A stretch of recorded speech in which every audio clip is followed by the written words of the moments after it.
No.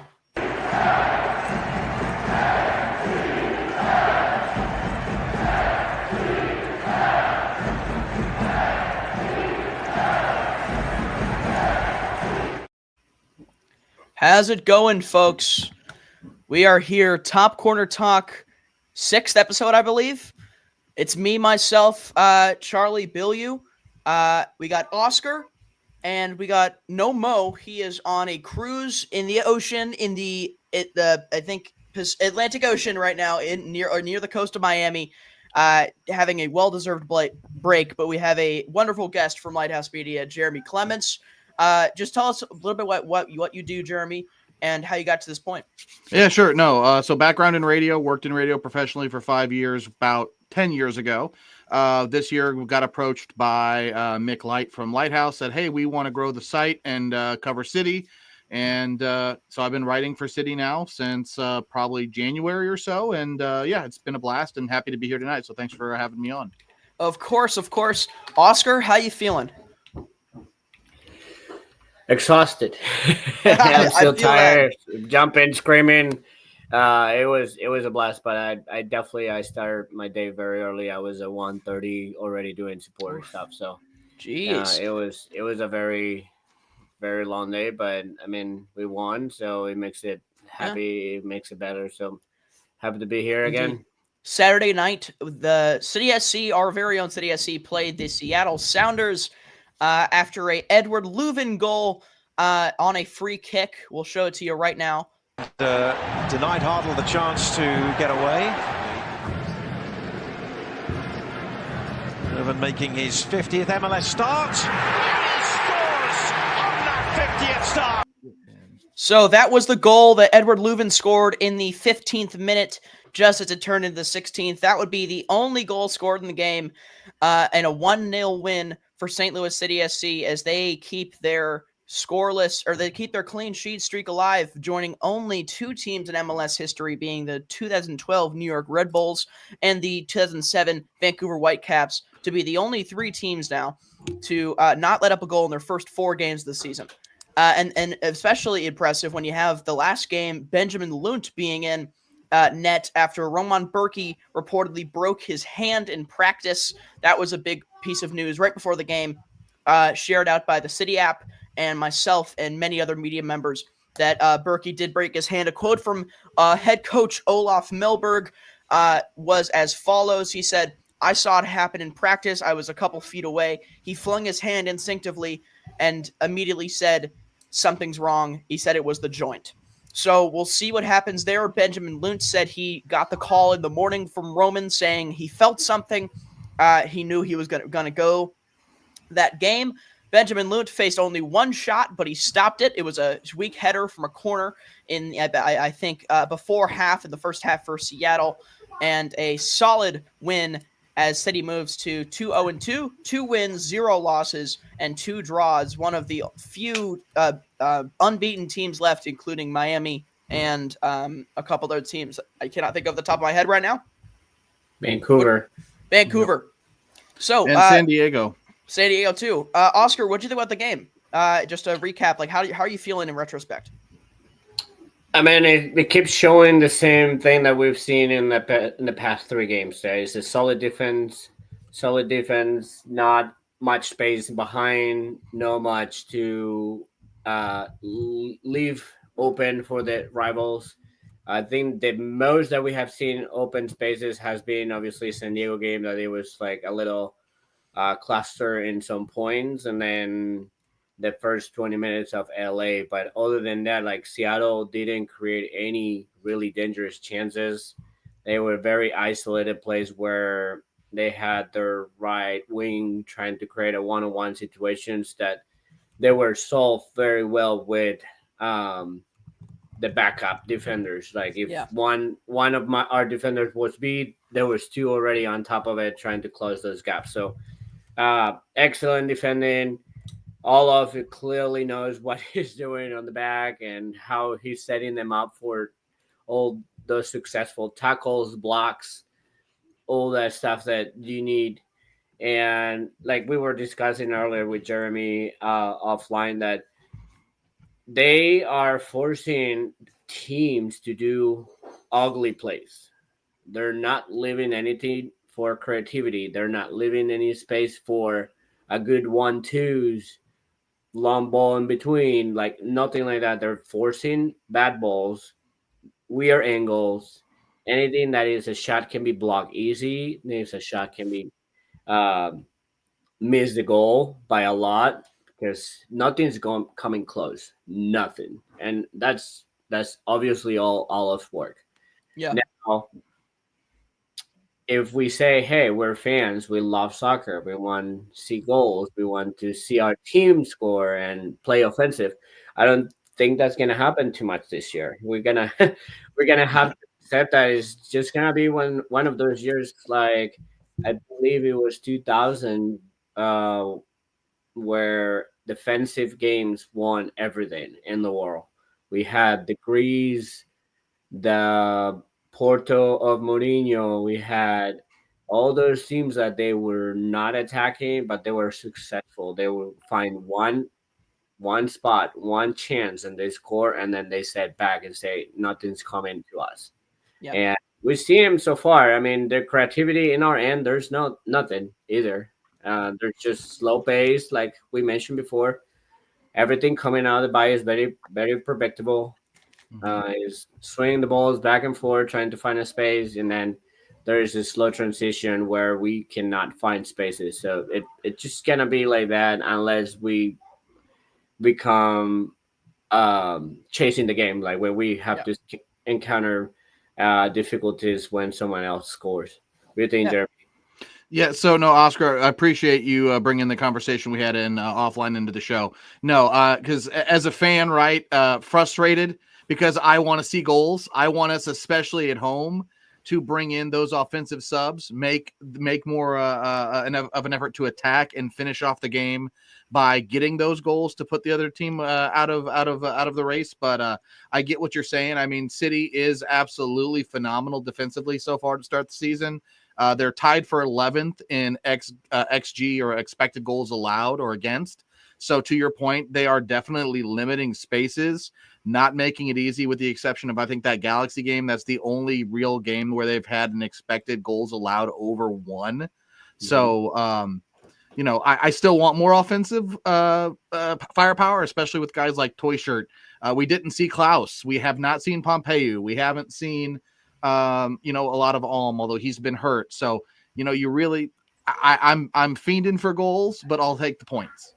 Yeah, I mean, to go off of what you said, we have an abundance. The city has an abundance of offensive power, and it's just how do you use it? If you're Olaf Melberg, you have guys like Celio Pompeu, you have guys like Cedric Toyshirt, and when you have a day where you win a game, you didn't need to use Shaw Klaus. That is very impressive.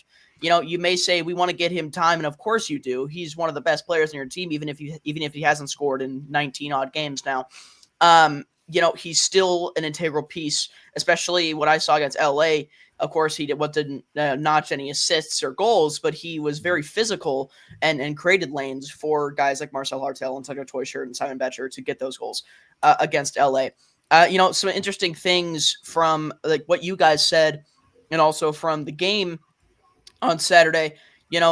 Talking to Olaf Melberg about the defensive strategy.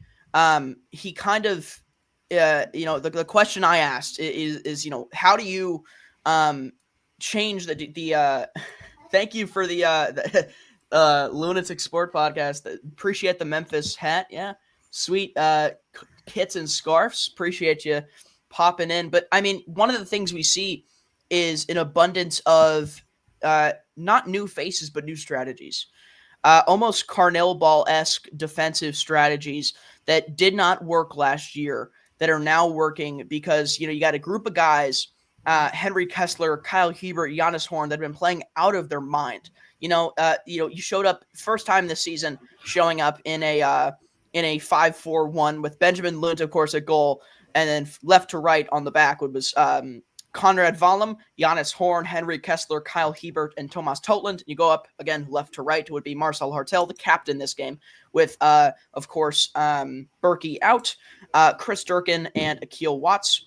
and then up front was Cedric Toyshirt. So, a little bit of more defensively centered, attack, I would say, a more defensively centered attack, if that makes sense. You're being more conservative.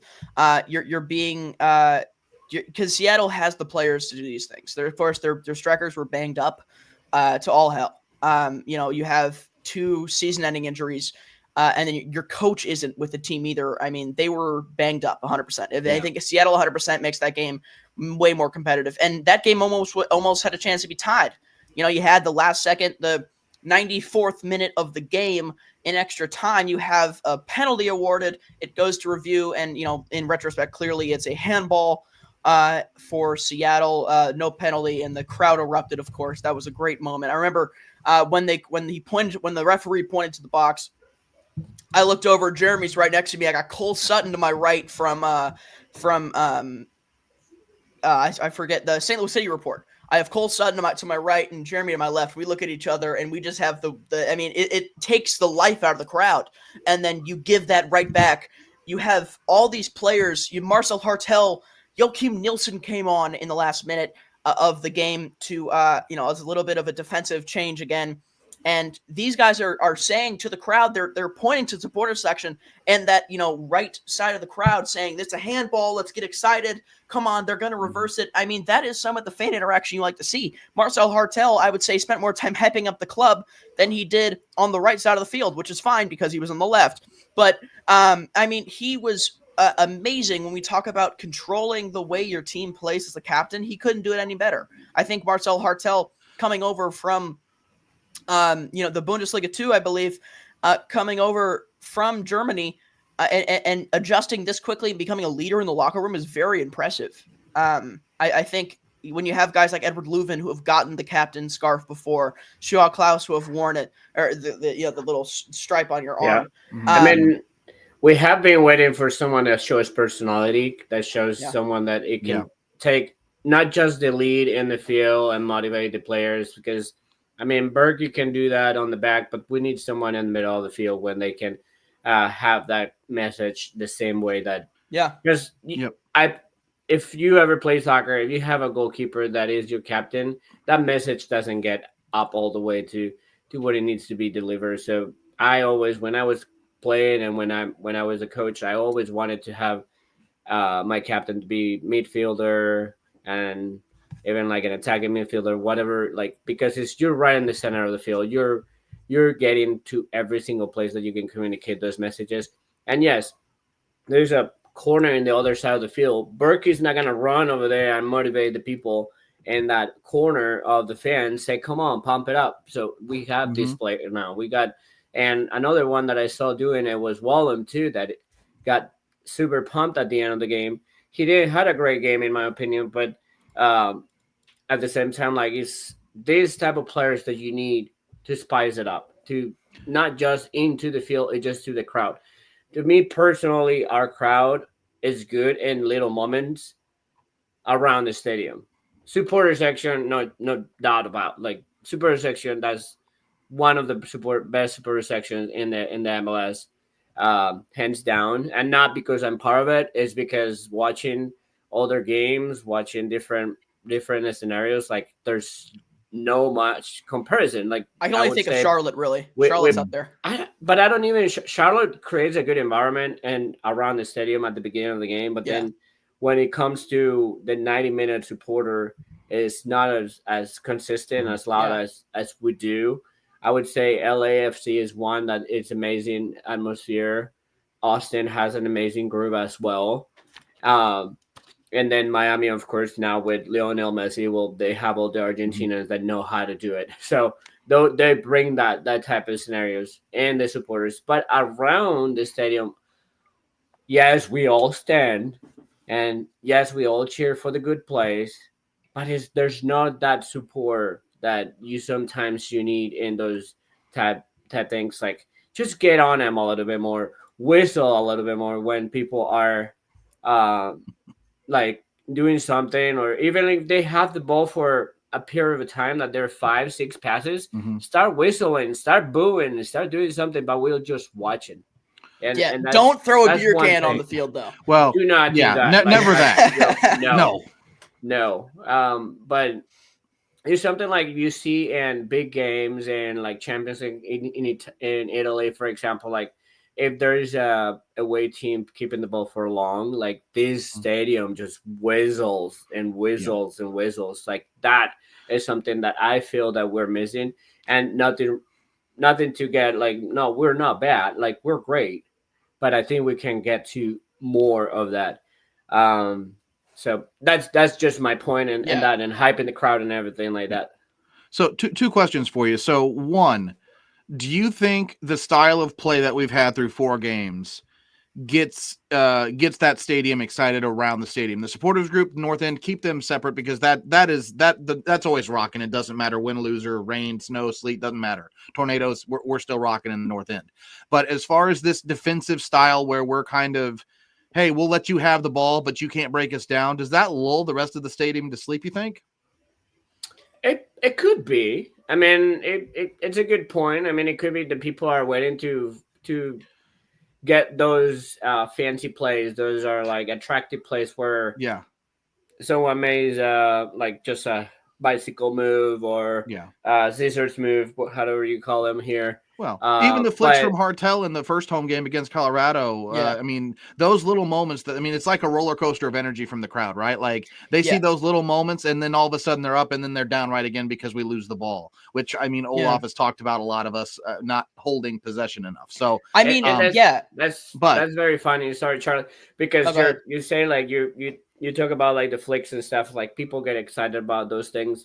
But there's people that they barely watch soccer. Like, no offense, but it's like if I hate those flicks. I hate that you try to get so fancy that you lose the ball because you just want to look pretty. And like they're not affected 80% of the time. So it's more a resource. If you use it as a resource to create a pass, that's fine. But if you just want to do it for fun, that's not the idea. Like I prefer a simple game where you pass the ball correctly, make a couple moves, make a pass through the space, and then make a cross and score. Like that's more of my type. Like you will get me more excited about those things. So yeah, I don't like that, but at the same time, it's like people love those little tricks and moves. Right. To answer your question, Jeremy, I don't think it does. I think it should, though. For example, my parents came to the game. Shout out Mo. I mean, he is a season ticket holder, of course, section 141, row 11, I believe, that he has 2 season tickets there. He gave them away, and my parents got them. We bought a ticket for my brother. They all sat together during the game, had the times of their lives. So shout out to Mo. I mean, just a selfless act to be able to do that. But they enjoyed the game a lot. Of course, they're not going to be hyped up as much as the regular fan is because they've never watched 90 minutes of soccer continuously. But I'll tell you this. When they see a tackle, when they see an opportunity on the counter, and I'll say this, you can have possession 90% of the game, and the crowd could be asleep. Once that final whistle sounds and City has more goals than the other team, the stadium will get rocking no matter what, in my opinion. And real quick, I want to go back. You guys were talking about Marcel Hartel getting the armband, right? I thought it was interesting because if I remember, it was either after either the home opener or one of the other matches. I believe Berkey was talking about how he's the captain, right? But he's not sprinting to midfield every time there's something because they have the rules about who's allowed to talk to the refs. And so he said then Marcel is the guy getting the arm, getting that right, that kind of deputization to go talk to the refs in those moments. And so while as I at first thought, man, it's surprising Edu isn't got the armband tonight. It was, as I recalled that quote from Berkey, I thought, man, not a shock. But speaking of quotes, Charlie, Edu Leuven, post-game, quote of the night, where he said, if we can clean up our possession and learn to maintain the ball, not only can we get more attractive soccer, but we can, and I quote, completely destroy teams, end quote. Thoughts on Leuven going that hard post-game? Quote.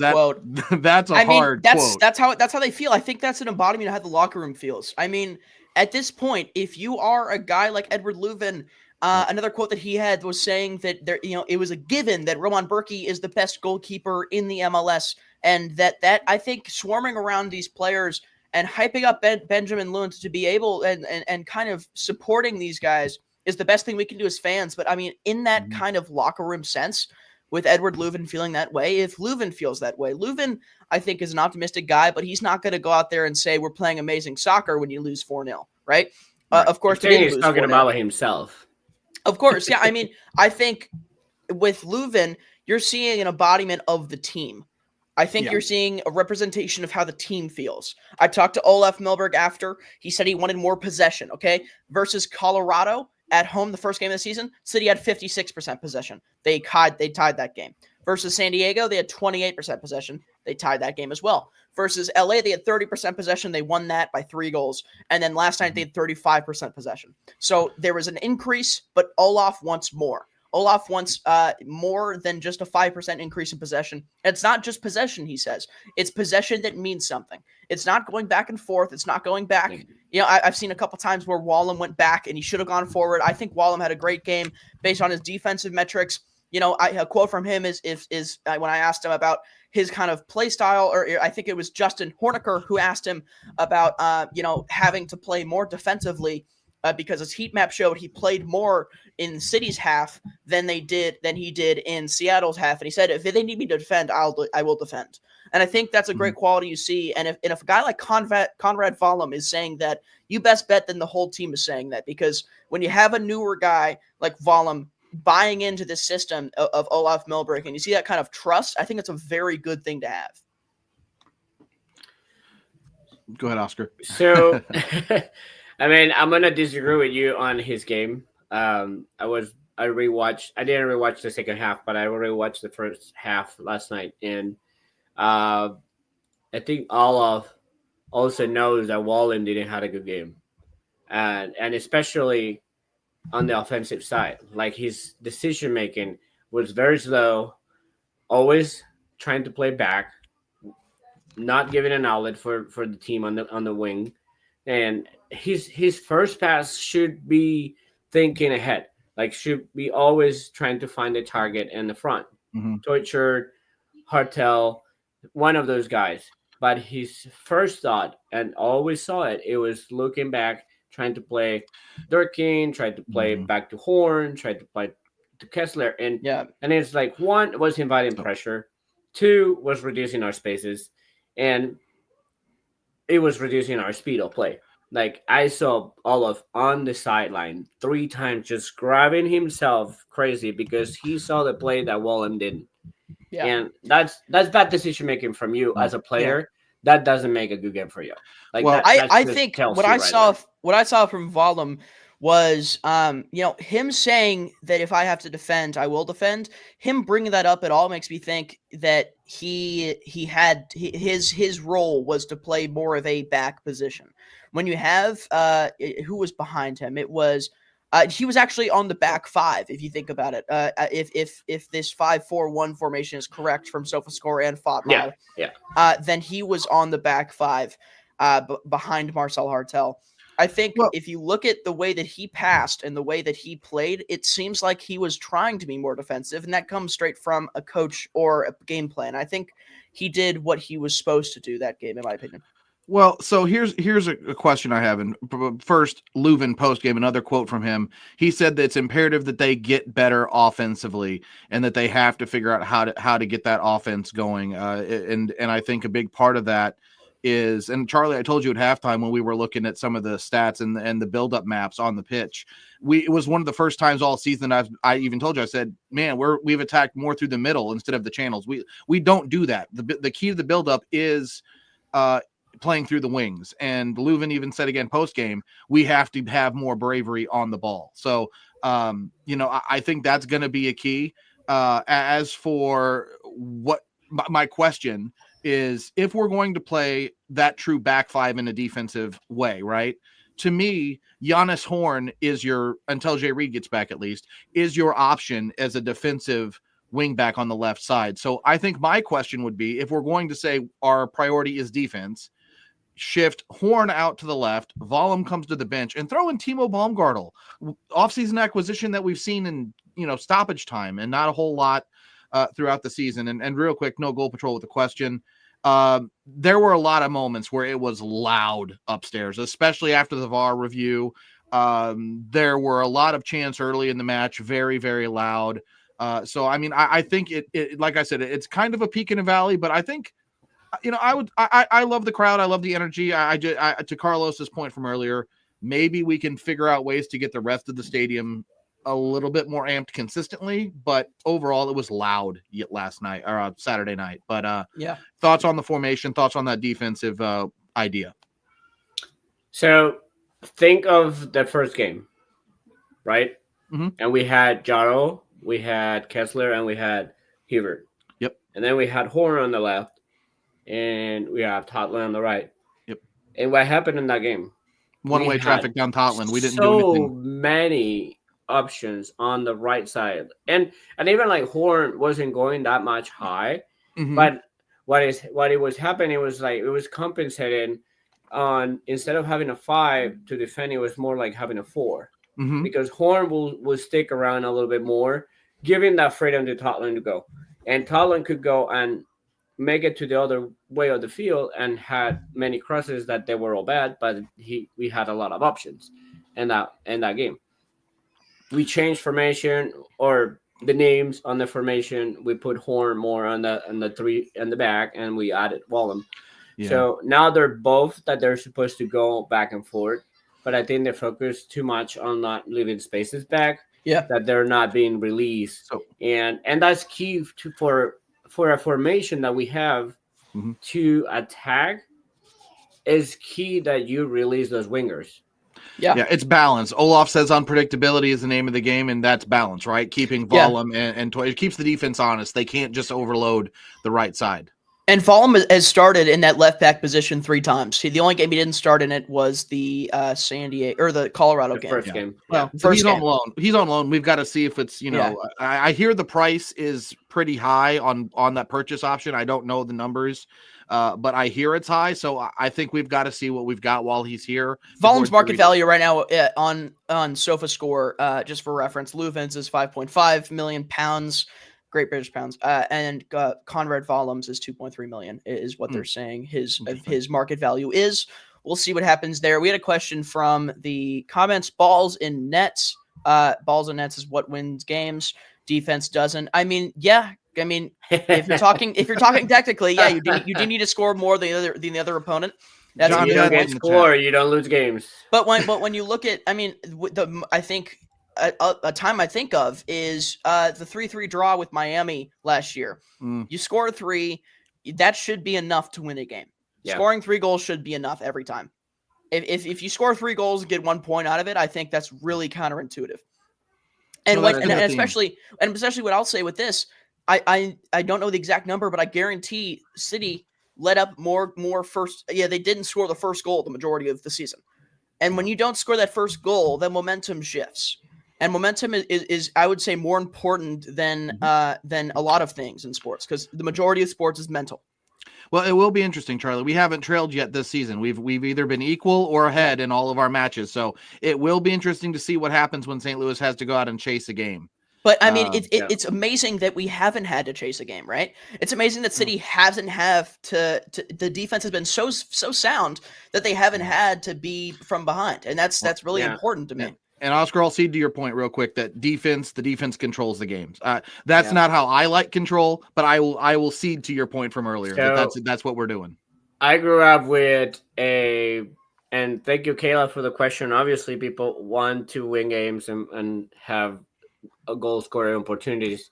But I grew up in an environment where everybody told me, hey, offense win games, defense win championships. Yeah. If you have a good defense, you will go far because the goals will come. And it kind of like what happened in the first 2 games. Hey, we didn't score, but then look at the third game. The third game was a lot of defense, but open up spaces for us to score 3 goals. I don't know then, because we were not amazing in the offensive side. We just created spaces and we took the advantage of it. How much of the struggle in the offense is down to Toy Shirt? That game streamed like we were going. It felt like from up in the media area, it felt like we were playing direct the entire game. So it was balls over the top, get guys in, especially Betcher making those runs as well after he came in and around the 65th minute or whatever it was. But is it the kind of game that you think begged for a kind of back to goal striker, a hold up guy, or do you think that was the right strategy to? I mean, we got the win, but up until the 85th minute or so, we had like under 0.6 xG. Yeah. No. So I don't like not playing with a forward, and I don't consider Teucher a straightforward. I think he's a playmaker that can finish. Like he finishes very well. So not playing with a forward, it just brings the other team pressure in. Because think of two center backs that they don't have any player that is going to challenge them in the air. There's not going to be a 50-50 ball that they're going to be concerned about it. So what do? They start pressuring, coming up to you to the point like they're just not passing the half. And that's why we created where we don't have a player like that. Even Simon Betcher cannot hold the ball for those long balls to release pressure. Right. Klaus can. But I don't understand at that point. I don't understand all of what he's trying to do with false nine or like not even playing with a straight striker. But it worked out for him. But hey, 4 games, 4 different strike leaders or pairings to lead. Or last night or Saturday, one person, right? But he hasn't played the same combination up top in any of his matches yet. So it's interesting. But speaking of the defense, Kessler shout for team of the week on the bench. Leuven team of the match day as well. Yeah, just to say something, no, you're good. To go back to this point, the balls in net is what win games. Defensive defense doesn't. If you look back at the last playoffs, LA Galaxy versus the Red Bull New York, that was the final. LA gave up 3 goals before they gave up 4 goals all postseason. 3 goals going into the championship game, and they gave up 1 in the championship game in the MLS Cup. So Red Bull gave up 2. Until they gave up 4 in the whole playoffs, they give up 2 until the championship game. So if you're talking about the goal differential that these teams have come October, this is going to matter. This stuff is going to matter. You're going to play the best teams with the best offenses. You're going to play the best players in the MLS. You're going to play Messi's. You're going to play Gabriel Peck's. You might play Ricky Puig's. You might play, these kind of guys that are game changers, nonetheless, of the defense. There's going to be shootouts. There's gonna be there's gonna be shootouts. There's gonna be scoreless games. There's gonna be games that goes to pens. But in crunch time, come October and November, you're going to need good defense. Yeah. Well, Charlie, you mentioned the Miami game. That's 100%. I mean, there's a comment. I think you just threw it up. Yeah. Minnesota was up 3-0, blew it. We were sitting there like, how the heck did that happen? I mean, at some point you've got to be tighter. Even Leuven said, last year, and they've said it consistently for the first 4 weeks.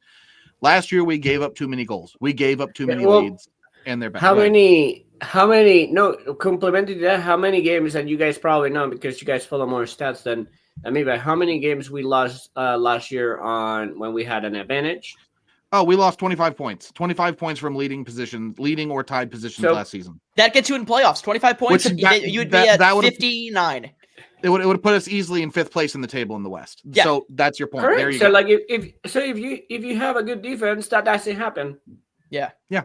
So if you already score a goal, like great, but now you cannot just go crazy. Hey, let's score 3 more because you gotta leave spaces behind it, and that's what Minnesota tried to do Saturday or Sunday, wherever they play.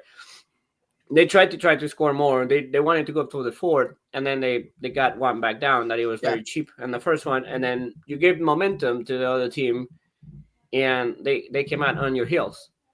Yeah, and I'll say this, for the last 5 years, since going back to 2020, the team that has given up the least amount of goals has been in the top 5 in their conference every season. Yep. If you don't give up a lot of goals, I'm saying this. If you shut a team down to 1 goal per game, 0 goals per game, maybe even 2 goals per game, you're getting out with 1. If you don't net any goals, you're guaranteed 1 point, right? And those games that you get more than 1, you get 3. If you can have 10 games where you get 3, if you're saying 30 points plus the rest ties, that's 54 points. That gets you into the playoffs. That's you could have 10 wins and the rest be ties, and you could still make it. You could still be dancing come November. And I think that defense being so good is the reason why Benjamin Lunt, he only had to save one shot. If Benjamin Lunt has 6 shots on goal, they probably score one of them, if not multiple. Yeah. Maybe. What is your guys' confidence level with Lunt in goal? I mean, the defense, we know the defense is lights out or has been right now, but is there concern with Lunt in goal? I'll yield to the team. Someone, Conrad Vollum said, someone asked a question saying, do you play differently because you have Benjamin Lunt in goal and not Roman Berkey? He said, no. I trust Benjamin Lunt 100%. They did play a lone different. player, you have a similar formation, and you actually have more possession. So I don't mean it like that. It just if you were watching a little bit and there was rotations with the ball, like when you're swinging the ball around, when you have it on the back, you always give it to Berkey.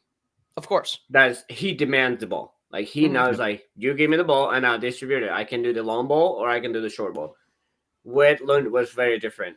The first 15, 20 minutes that we had possession on the back, Lund didn't touch the ball because they didn't want to go through him. They just had to go, like, in emergencies, they will give it to him and he will send a long ball that he was not accurate as Berkey. He's not bad. He's not bad with his feet. He's not bad. Obviously, he's a good shot stopper. I think I do have confidence on being good and secure on the back, especially now that we have a solid defense where they're not allowing big chances. If they're going to take a weird shot to him, he was going to stop it. Yep. Carlos, Leuven spoke to what you just talked about exactly. Or Oscar, sorry, my fault. Not my fault. I don't know what I'm thinking about Carlos. Anyway, my fault, Oscar. Anyway, sorry. Leuven said post-game, they, by design, were playing between each other over the first 10, 15 minutes of the match because they cannot get Lund, who has not played at all this season. They can't just drop him in and say, go. You've got to let him grow into the game, get comfortable, get his feet under him. And I think, to your point, that's what they did.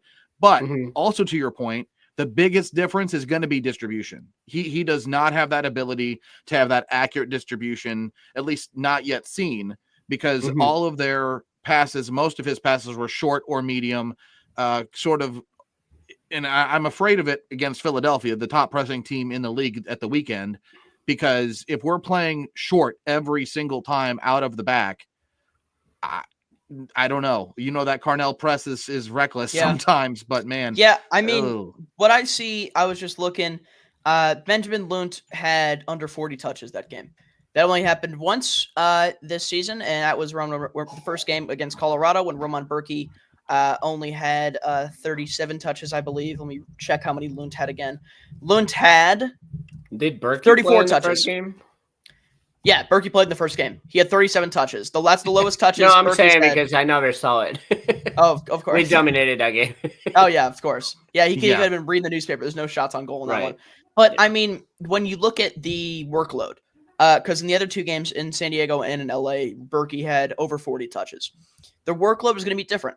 You're not going to expect Benjamin Lunt to, have 10 shots on goal and make acrobatic saves and be the best goalkeeper in the world, but you do expect him to be good enough to keep you in games, and that's exactly what he did. He did his job, and I think he did more than his job, honestly. He was a good leader on the backside. I saw the distribution he had was when he did distribute. I see the distribution was also lower because they have one shot on goal. He's not getting as many goal kicks as Roman Berkey did. He's not getting as many throws as Berkey did, and I think when you see the timeline, Lund says, he said something along the lines that it won't be too long, quote, until Berkey is back. So, I mean, you're talking about 3, maybe 4 games at max with Benjamin Lunt in goal. And if those 4 games, you lose one of them, that's all right. If you can win all of them, that's amazing. But I would say I'd yield myself to the way that the team feels about Benjamin Lunt and the way that Olaf Melberg feels about Benjamin Lunt, and that should be confident after Saturday night. Yeah, I think I mean, obviously, all the teams gonna talk that they have confidence in him. They're not gonna go and say aloud that they don't have any sort of confidence or any trust on what he does. Like, obviously, they're a team. They work together. They know that all three goalkeepers that they're on the squad, they're good. They know what they have in their qualities, and I think it's true. But they need minutes, and like Jerry, I believe, is saying that Olaf told him in one of the comments is he's saying that just don't play out of the back often, just play it simple. But I would kind of like hesitate on that. That if I was when I was a player and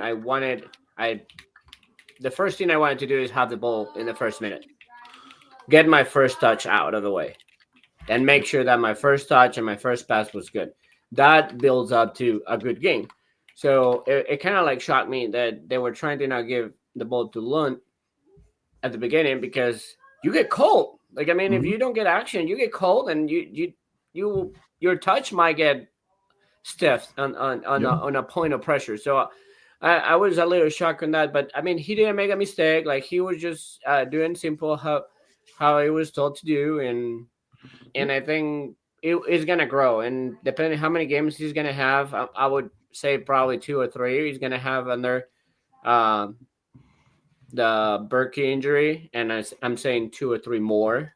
I don't think Berkey will come back in the next or two couple games, so there's no reason to force him right now to get a rehab quick where the season's long. So we have a good backup goalkeeper, so I don't think they're gonna force him that in.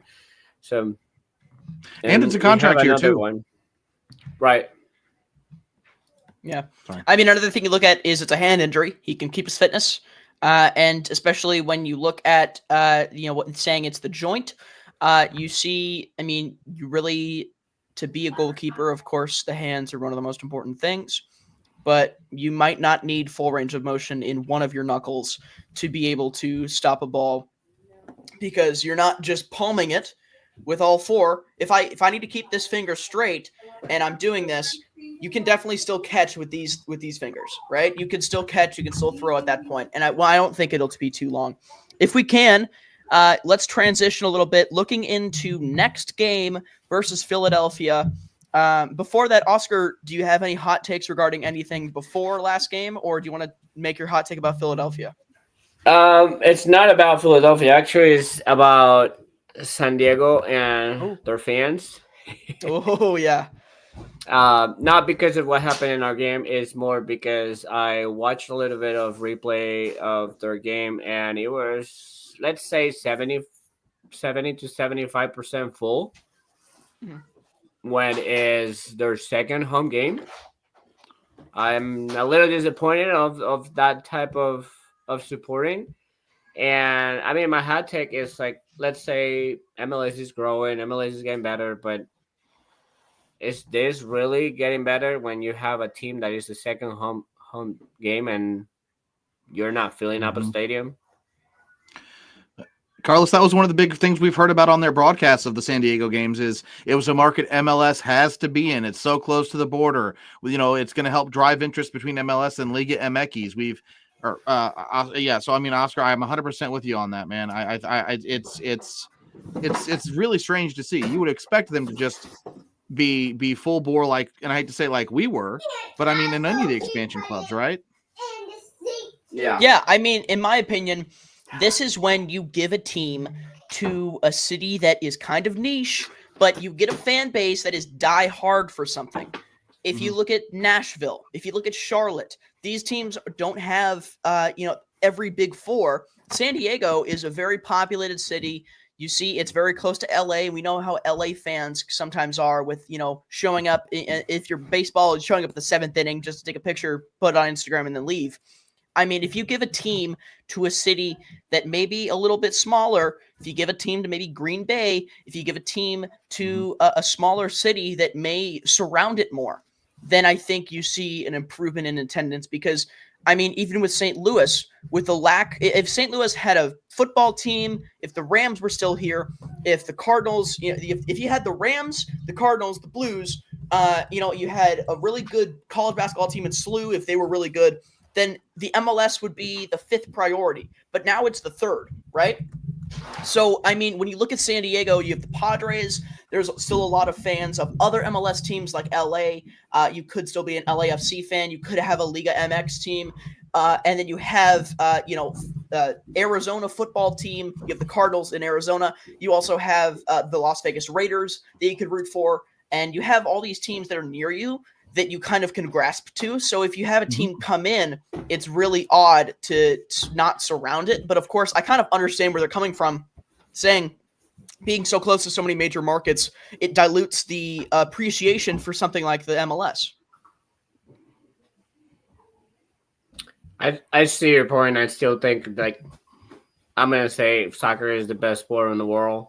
Yeah. And if you wanted a franchise in that market, and that market that is such a big population, and especially like Mexican and Latino base over there, I think that stadium should be filled every day.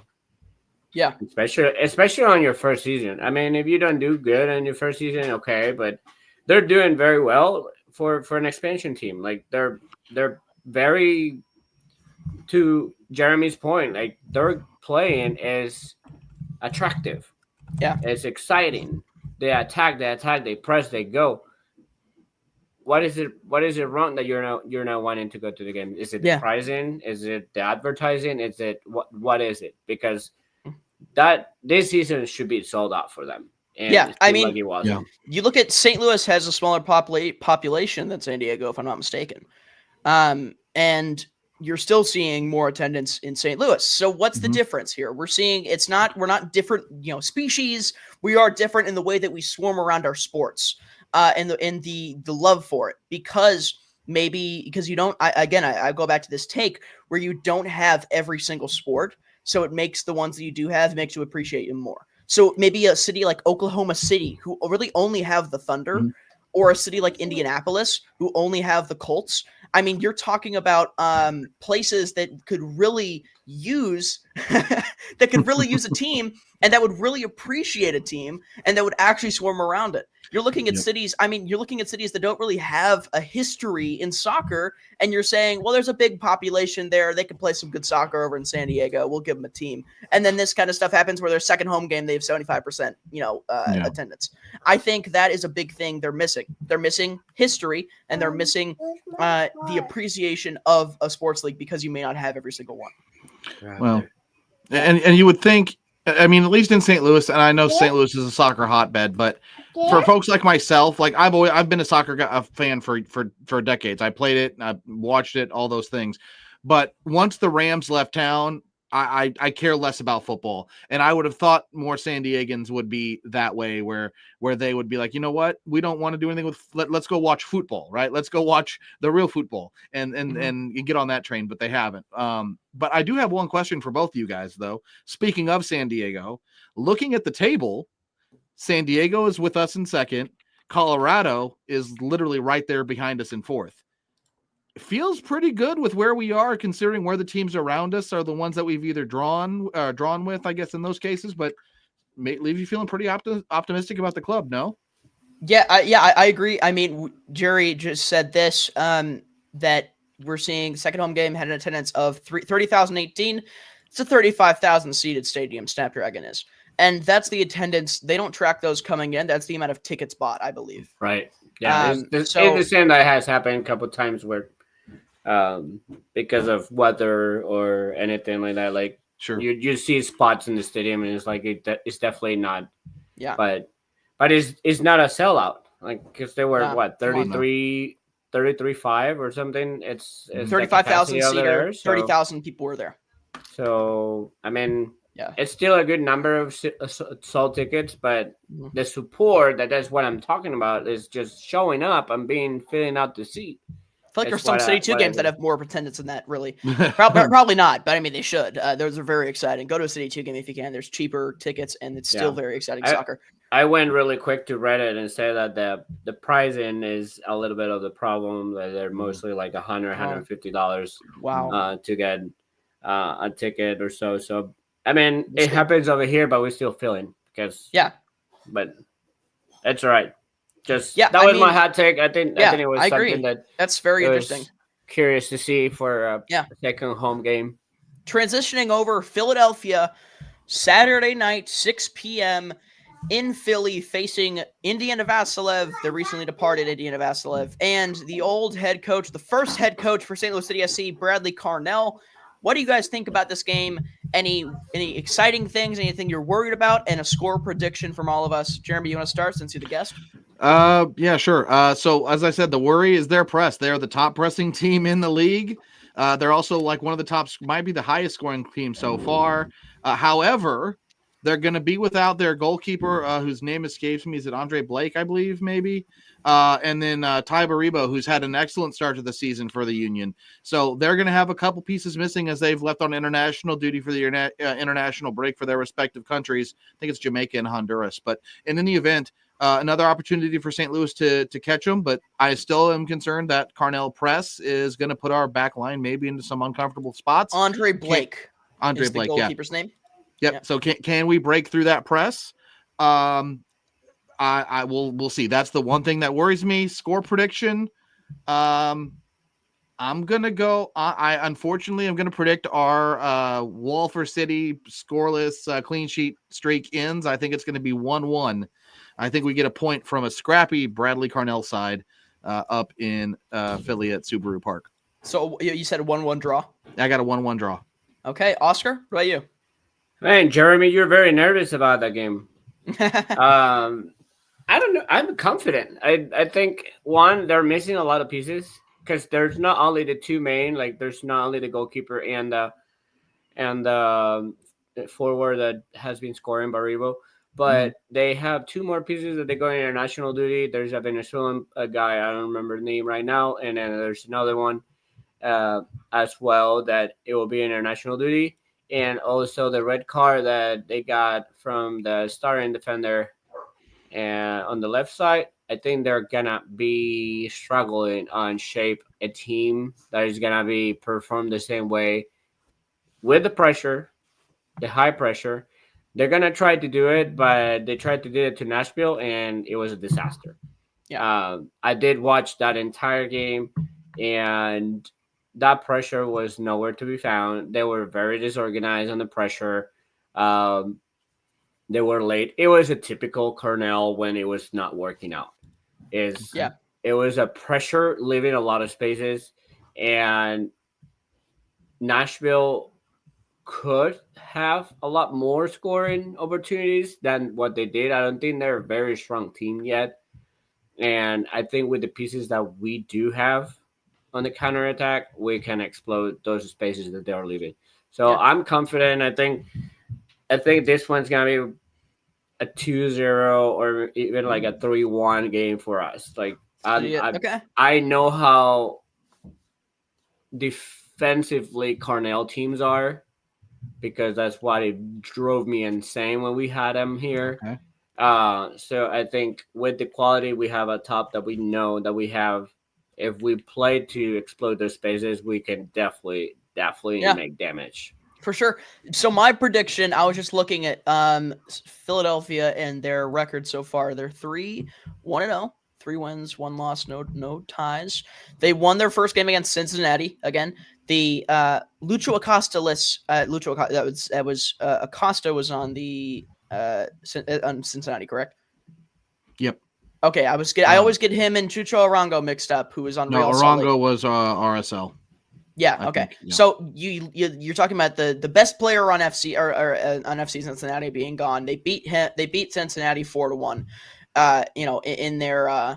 In their home stadium, and then they beat New England, who is at the bottom of the table. Only ahead of Toronto FC, whose plus minus is they've let in 10 goals so far. Toronto FC has. So that's you're talking about New England Revolution who scored 1 goal all season, and then they lose to the fifth best team in the East, Nashville. You lose to them 3-1. So when you're talking about them facing top tier teams, we haven't seen them produce. They beat New England, who have been horrible. They beat FC Cincinnati, who are 8th right now in the East. And they beat Cincinnati, who has also lost to Charlotte now, but won against Toronto and New York Red Bulls, who Red Bulls are out of the playoff contention right now. So you're talking about a team that has lost to a good team and beaten a bad team and a mediocre team so far. And then they also beat Orlando. Sorry, Orlando they also won against. But you're talking about this kind of squad, and Orlando's also 11th ranked in the East. They've beaten one team in the top 10 of the East, and that was FC Cincinnati, and they lost to the 5th ranked team. So City being 4th in the West, or 3rd right now actually, because of the goal differential in ahead of Colorado. I see it as a challenge for Colorado for City, and even more of a challenge for Philly. Philadelphia, of course, known for their press, but will that press be able to beat this back line that has been so solid for St. Louis? I don't think so. St. Louis has looked amazing and solid. I can't say that about any of the opponents that Philly has beaten so far. Cincinnati's looked kind of shaky. Of course, they lost 4-1 against Philadelphia, and then of course the other two teams they beat being at the bottom of the table. So I see it being a 1-0 or 2-0 City win. I'll go with 2-0. I say they keep the scoreless streak alive. Yep, I'm gonna go with the 3-1. I think it's gonna go down. They will find a goal, but I think we're gonna explode them a lot more than what they're gonna explode us. So I'll go the 3-1 just to not keep the shutout streak, just because I think it's a big. It's gotta be a big challenge to do a five games in a row with now conceding a goal. So you're right though. As I think about it, Oscar, more and more under Carnell, it was like when the press worked and it went really well, and then the games where it didn't, it got ugly. So you guys could be right. Maybe I'll think on it and change my mind. I'm still sticking 1-1 for now. So Jeremy says 1-1, Oscar says 3-1, and I say 2-0. So we have 2 people predicting the City wins, and one saying one being Jeremy that predicts a split. Charlie, we got a lot of people put in scores in there. If you want to put them in there, okay, let's do it. We got Jerry. We got Kayla 1-0. Says 3-1 St. Louis, same as Oscar. We have No Goal Patrol saying 4-1 St. Louis. Al Z saying 2-0 St. Louis. Klaus finally scores. Jerry saying 1-0 St. Louis. And then explaining why it should be 1-0 St. Louis. I mean, yeah, these are good takes. I mean, I agree with a lot of you. The abundance of goals. I mean, we saw it against LA, against a team that maybe banged up defensively, against a goalie that was subpar. You know, the LA's goalie. I'm forgetting his name right now. LA Galaxy's goalkeeper. Mitrovic or something. He is Mitrovic. Yeah, I think so. That's And when we look at him, he had a 4.9 FOTMOB rating. When a goalie does bad, St. Louis capitalizes. So far, we've seen that in one game. They scored 3 goals against a subpar goalie performance. When you have your starting goalie, Andre Blake, being gone due to international duty, I don't see their backup being top tier. So if they make a mistake, I don't see a world where City doesn't pounce on that mistake. So that's why I see a high scoring affair from City this week. Yeah, I mean, that's fair. And think of set pieces. Think of like any foul that we would get. Lewin is a threat. Corners. It was shown that we forced LA Galaxy to make a mistake with a bad goalkeeping and a bad defender. So here, you just add in little things that it takes us. Obviously, like as a City, they should not be relaxed. They should not be like, oh, they're missing a lot of pieces, because Seattle was missing a lot of pieces and it gave us a run for the game. Yeah. But I think knowing what Carnell style of play is, and he has only one style of play, I just feel that we have a little bit of advantage with the names that we have. Well, and one other thing too, I was just looking back at their matches so far. The loss against Nashville, they had almost 60% possession. We knew from Carnell's days here in town, when we got near that mark, we weren't going to be playing well. Yeah. And he's had 50 or less in their wins. So with the way City's been playing defensively, saying, hey, have it, beat us because you won't, maybe he still hasn't figured that out. And so maybe we get that advantage there, and then we catch them on the counter, like you said, when they get that aggressive press going. I mean, I just put it in SofaScore compare. So average SofaScore rating for St. Louis City right now is 7.01. And the average SofaScore rating for Philly is 7.04. So it's shaping up to be a close game nonetheless. We'll see what happens. Philly with some losses recently, of course, and then City with Roman Berkey being out with a broken hand. Only time will tell with these things. It's been an hour, or a lot of time is shoring up. We've talked about a lot of good things. We recapped the game, the Edward Leuven goal. It was so good. Might as well show it a second time here. I mean, you look at Leuven making his 50th MLS start. I could watch that for days on end, but I mean, did you guys see that guy flagging over there? Oh yeah, let's that might be somebody we know. Charlie, I will tell you, when that went in the net, I audibly yelled on press row for like a split second. I'm sure you did. I was like, crap, I'm going to get kicked out of here. Because, man, it is so hard to keep your composure up there in big moments like that. Yeah, it is tough. Hey, one thing we did not talk about is, and I don't know if you guys have any news on that, or there's just nothing out there, but Totland injury. He seems like he pulled a hamstring, so most likely it won't be fit for next game. Expectation is an update tomorrow. There was nothing said post game by anyone. Yeah. In fact, nobody asked about it. I don't think so. There was no update post match. So hopefully tomorrow we hear something from the team. We wish him the best, and hopefully an update on Berkey, because I think they said he was supposed to see a hand specialist this week. That was what I think Mark said pregame, if I remember right. Yeah. So I mean, I'm not holding my breath on Berkey. He can take a month, he can take 2 months, and I'm okay with that. The season is long, like I said before, so I'm not that concerned on that end. And I mean, Totland has been for sure player for all of since the beginning.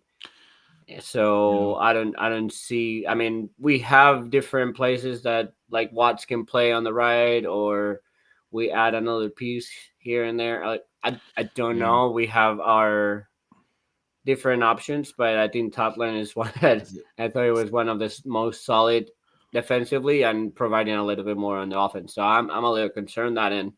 Yeah, I'm with you. I mean, you figure if I had to wager, I guess you see a kill with Ostrak now coming back to full health. You're probably thinking Watts is that guy at right back.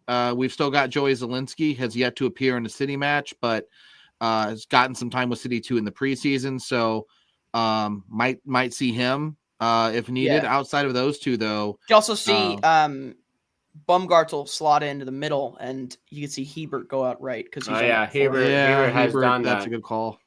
Good shout. Yeah, but that might not be bad. He's had a good start to the season. He's Kyle Hebert's been playing amazing. Oh my goodness! I would not like to move the three on the back. That's fair. No. They've been playing so good. It's tough to not change like it. to move it as much as possible. Yeah, they're clicking. Well, and Ken Nilsson displaced one of them because you remember for the beginning of City's franchise, he was the spine, right? Part of the spine. Leuven, Berkey. Curious to see how that shakes out. If I mean, do you have like Volum play on the right side? He's never played on the right side before. Do you put Horde on the right?